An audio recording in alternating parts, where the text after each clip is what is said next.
은혜로시라미 감사합니다. 거룩한 성일에 거룩한 생명의 말씀을 우리에게 또 주셨습니다. 오늘 주시는 말씀이 환난 중에 부르짖으라고 말씀하셨습니다. 평안할 때가 아니라 항상 우리는 부르짖는 기도를 통해서 주님과 동행하는 삶이 되게 하셨고, 우리가 안전하고 거룩한 처소로 늘 인도함을 받을 수 있는 복된 삶으로 은혜를 내려 주시옵소서. 우리를 권하신 예수 그리스도 이름으로 감사하며 간절히 기도드리옵나이다. 아멘. 할렐루야. 시편 125편 1절에서 그 말씀이 있습니다. 여호와를 의지하는 자는 시온상이 흔들리지 아니하고 영원히 있음 같도다라고 했습니다. 흔들리는 게 뭐 요동치는 거잖아요. 오늘 우리는 어떤 세상을 살아가고 있는 거예요? 요동치는 사생을 살아가고 있어요. 요동치는 경제도 요동치고 있습니다.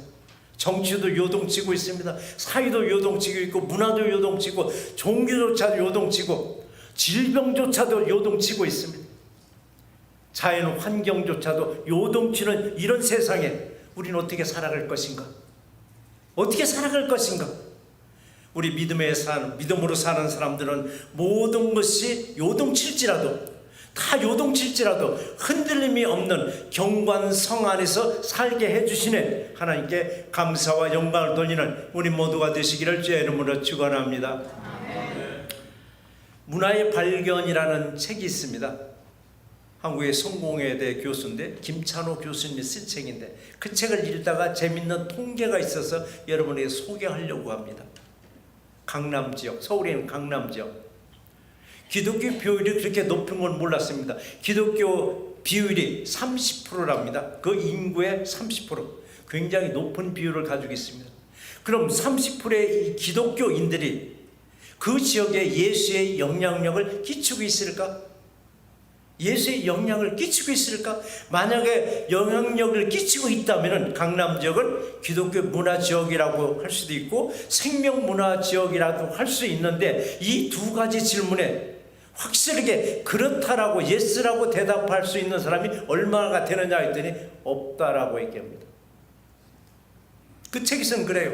30%의 영향력이 어떻게 이런 기독교의 영향력을 전혀 나타낼 수 없는 지역이라고 왜 대답하는가?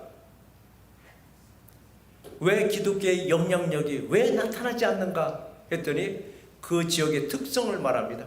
강남 지역은 소비와 향락 문화의 확대 재생산되는 지역이라고 평가를 합니다. 그러면서 그 책에서 이 지역에 4가지 특성이 있다 합니다. 4가지 특성. 첫 번째 특성은 뭐냐? 실컷 먹을 수 있는 지역으로 식당이 많다고 합니다. 또 하나는 마시고 즐길 수 있는 유흥가가 아주 많다고 합니다. 또 하나는 뭔가 했더니 먹고 마시고 즐기는 것 같고 땀을 뺄 수 있는 목욕 문화가 아주 번성하고 있다고 합니다. 마지막 4번째가 하나 있습니다. 4번째는 뭔가?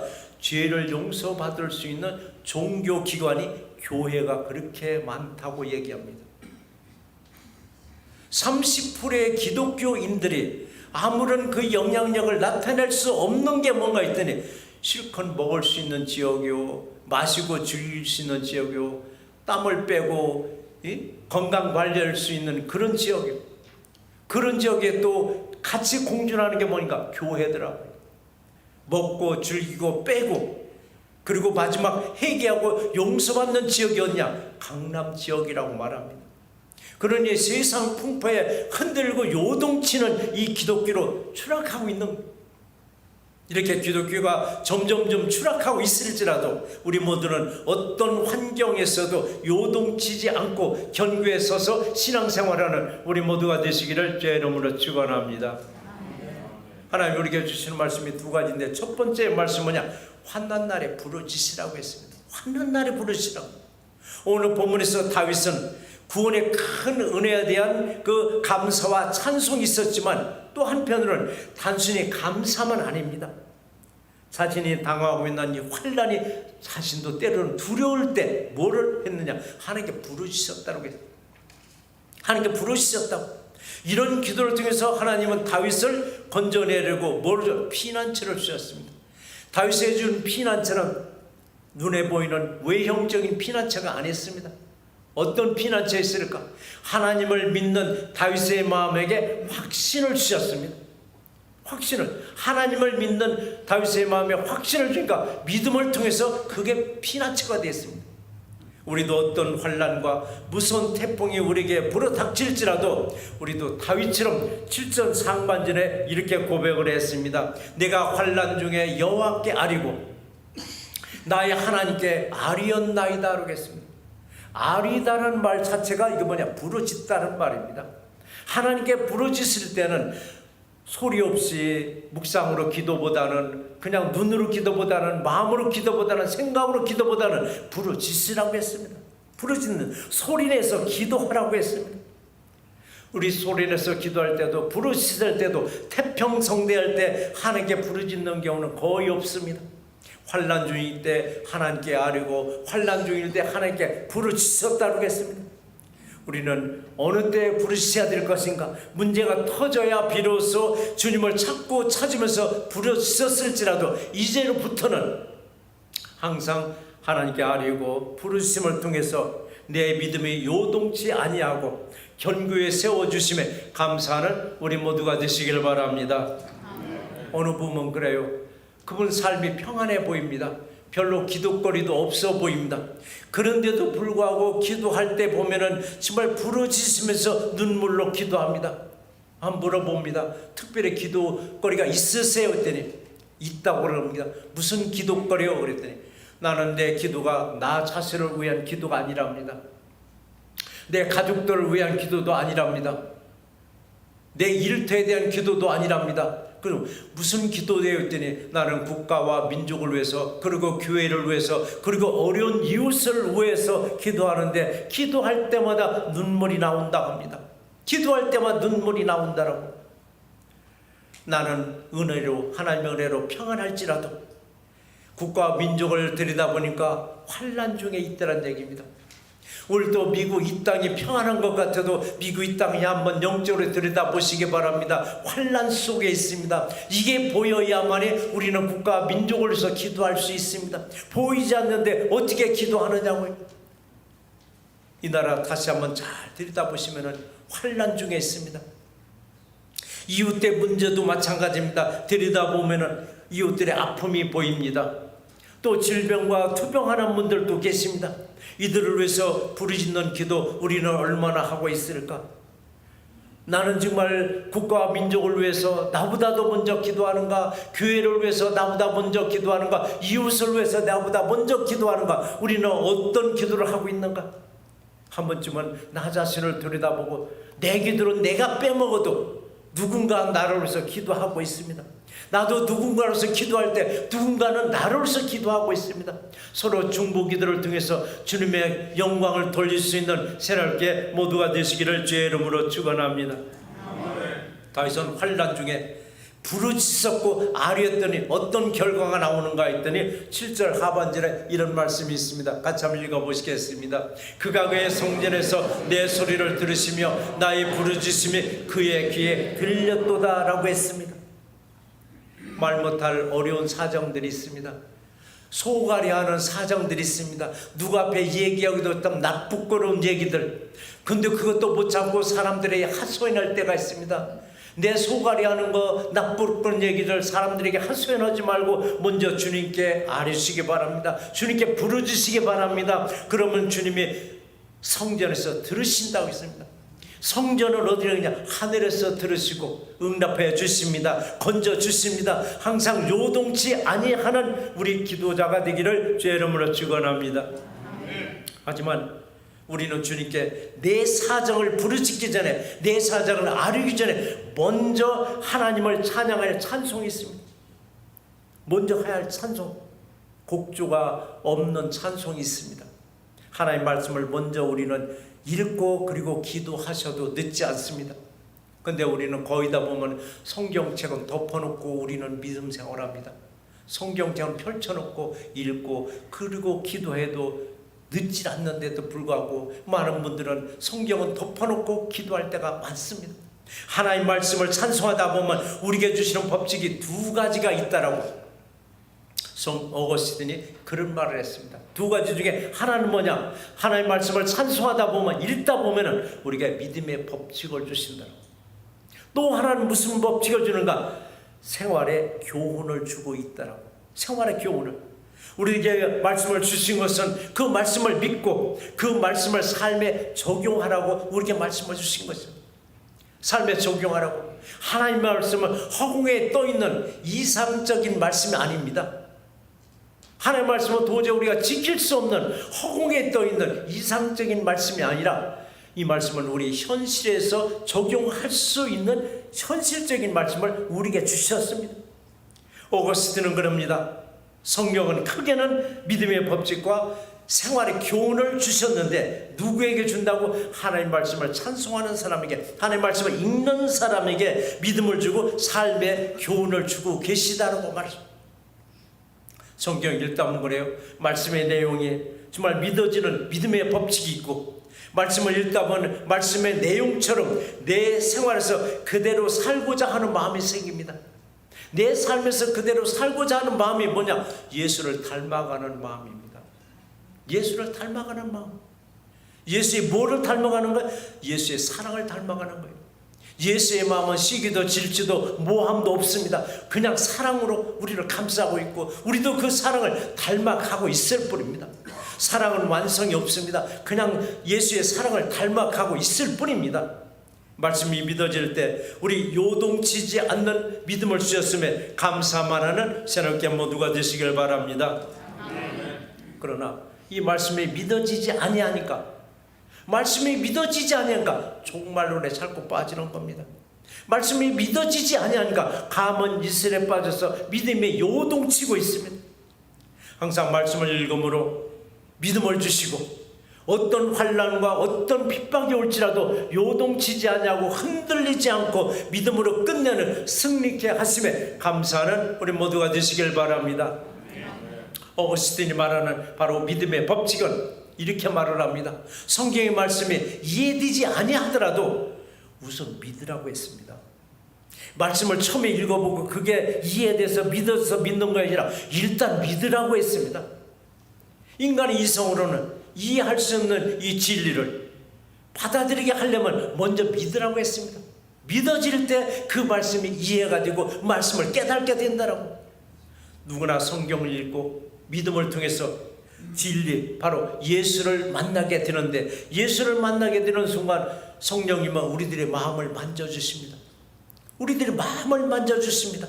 마음을 어떻게 만져줘서? 아름다운 마음으로, 아름다운 마음, 예수의 마음으로 닮아가도록 마음을 만져주십니다.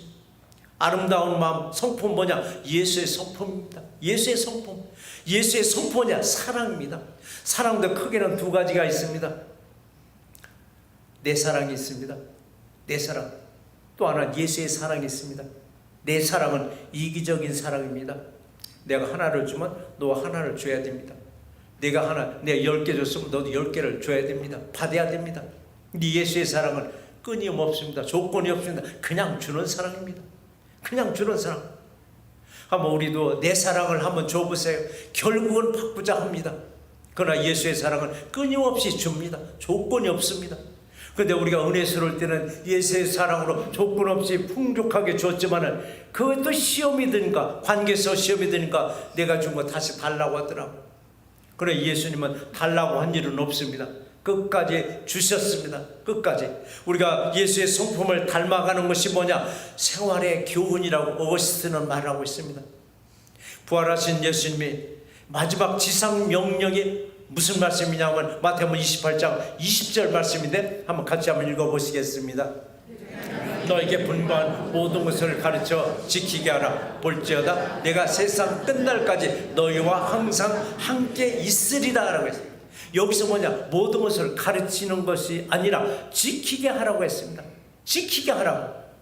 그랬을 때 누구와 함께? 예수와 함께 함으로 믿음이 요동치지 아니하는 우리 모두가 되시기를 주의 이름으로 축원합니다.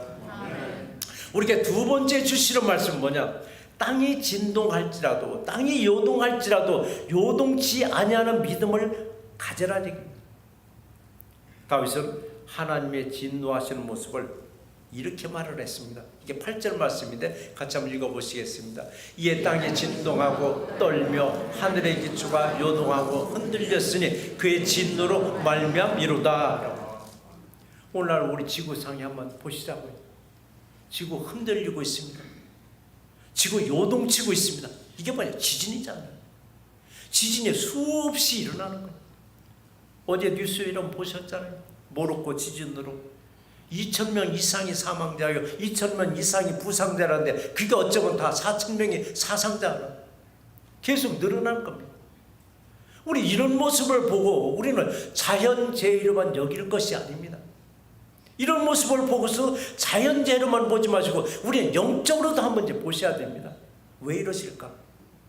요즘 자연재해가 일어나면 그래. 아, 이거 100년 만이다, 150만이다, 160년 만에 일어난 사건이라고. 아니, 그동안에 없었던 사건들이 왜 이렇게 크게 일어나느냐? 그 자연재해로만 볼 것이 아니라 이제는 영적으로 한번 이 시대를 한번 우리는 분별할 필요성이 있지 않을까요? 땅이 진동하고 떤다고 했습니다. 하늘의 기초가 요동치고 흔들리는 무서운 모습이 누구에게 임한다고요? 오늘 본문의 내용을 그대로 본다면 다윗을 쫓고 있는 사울왕과 사울의 군대들에게 향한 말씀이지만, 그러나 다윗의 신변에는 어땠느냐고요. 이렇게 하늘이 요동치고 흔들리고 땅이 진동하는데도 다윗에게는 신변에 어떤 신변이 있었느냐?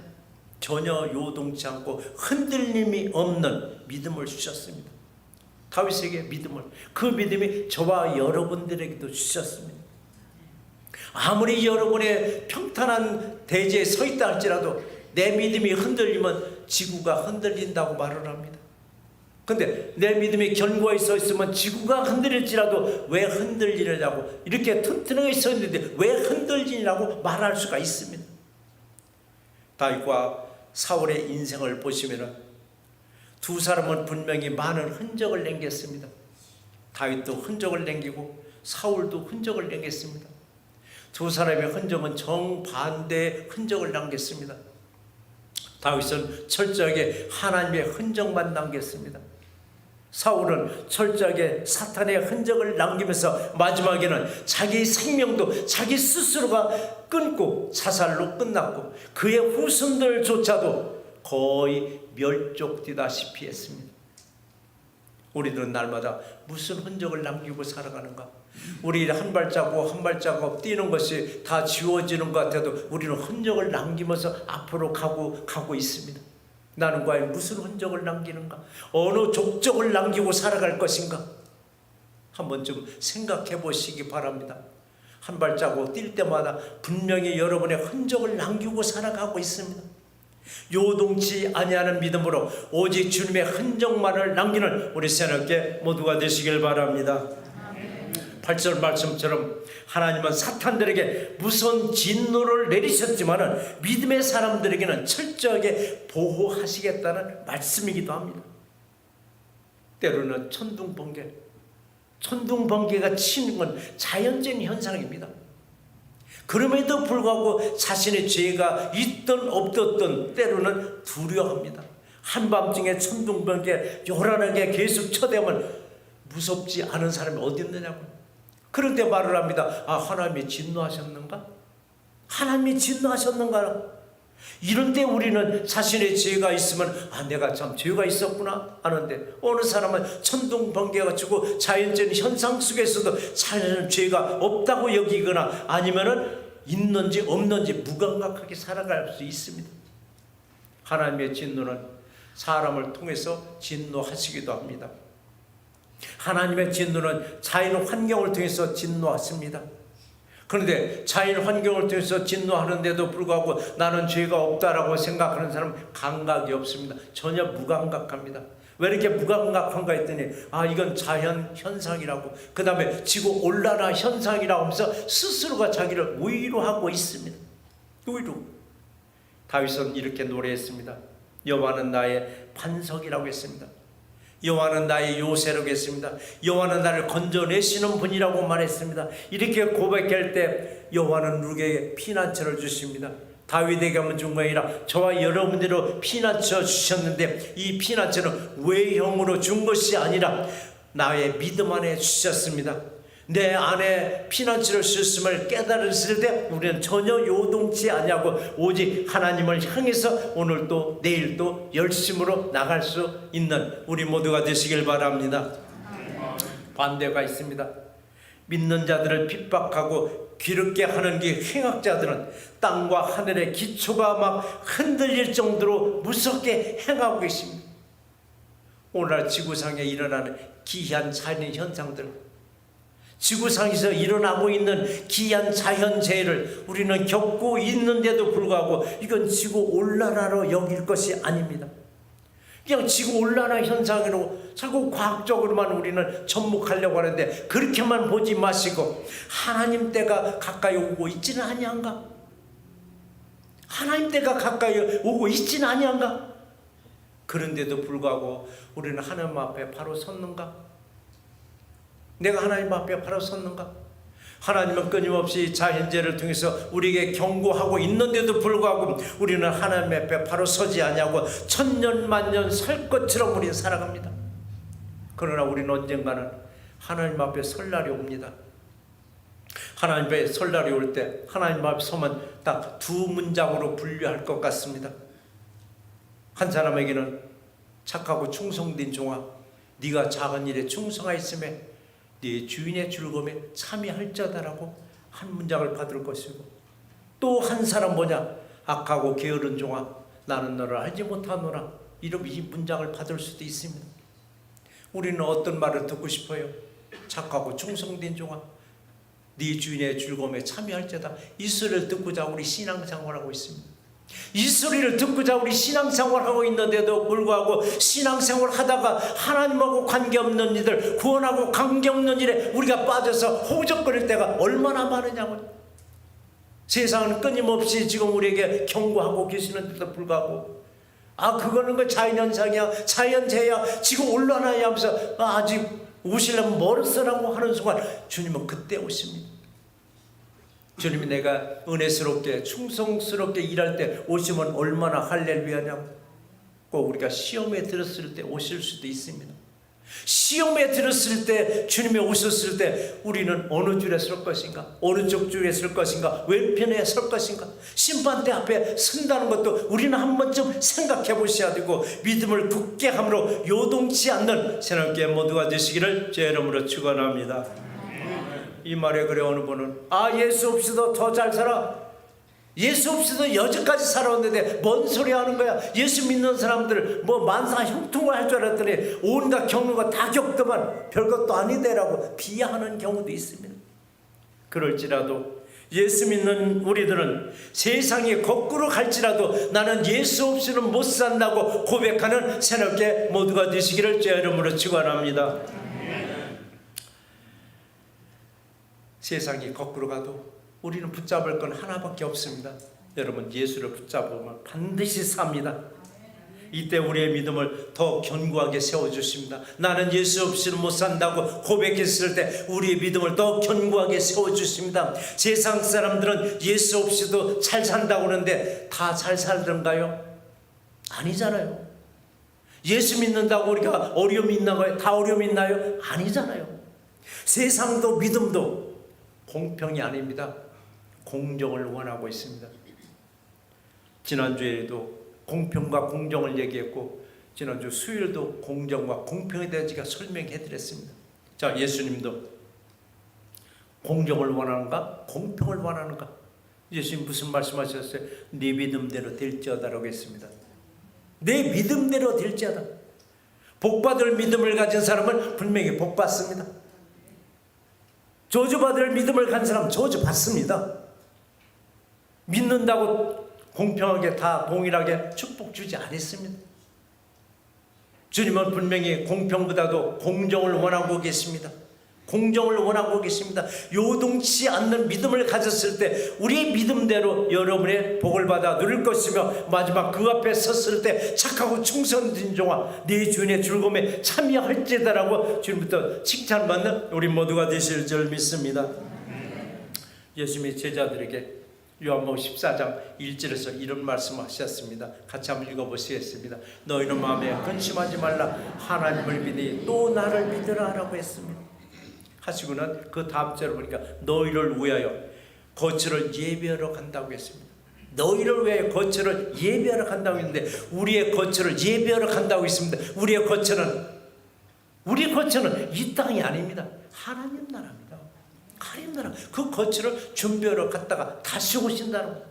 그 예수님이 아버지께로 갔다가 다시 온다는 이 말씀 뭐냐? 이 땅에 초림으로 오셔서 십자가에서 죽으시고 부활하시고 승천하시고 끝이 아닙니다. 재림하신다고 했습니다. 재림 뭐냐? 다시 오신다고. 다시 오실 때는 땅이 진동한다고 했습니다. 하늘의 기초가 흔들린다고 했습니다. 땅이 흔들리고 하늘의 기초가 흔들릴지라도 우리는 요동치 않는 믿음으로 세상을 이기고 끝내는 주님 앞에서 참 잘했다 칭찬받는 우리 모두가 되시기를 주의 이름으로 축원합니다. 말씀을 한번 정리해 보겠습니다. 사람의 마음이 요동칠 때를 보면은 맑은 하늘인데도 뭐 소낙비가 곧 온다고 스스로 떨며 안절부절을 못합니다. 땅이 진동하고 떨며 하늘의 기초가 요동하고 흔들리는 무서운 상황이 있다면 우리는 어떻게 하시겠느냐고.